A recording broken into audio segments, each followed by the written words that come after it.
music धमाका presents लपन सौतन चोली रंगाला होली है गरबा से रंग डलवाइला होली है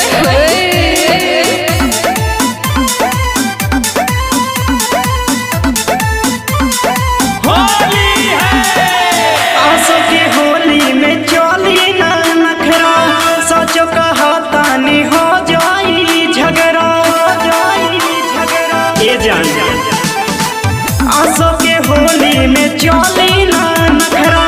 सचो कहता नहीं हो जाई झगड़ा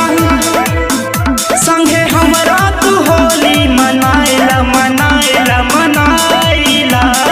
होली है लपन सौतन चोली रंगाइला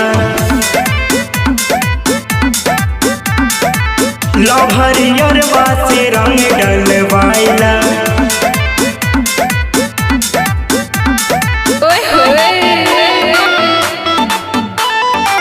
लपन सौतन होली है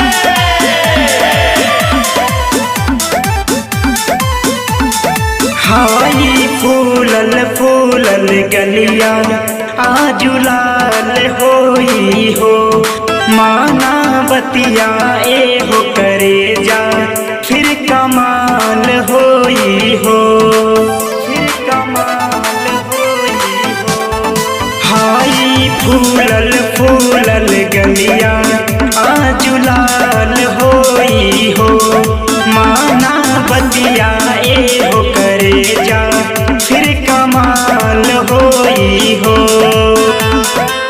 लूटला हरला में हर पीछे कारी धर कलाई तो दे तारू गरे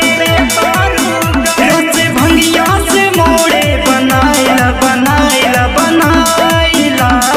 होली है लपन सौतनी चोली रंगाइला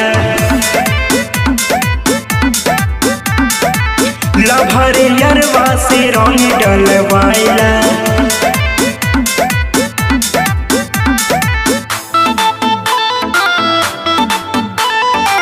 लभरियरवा से होली है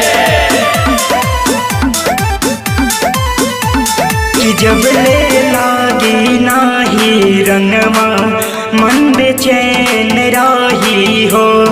होले होले दहिया छुअब गोरी साच कही हो गोरी साच कही हो जब ले लागी नाही रंगवा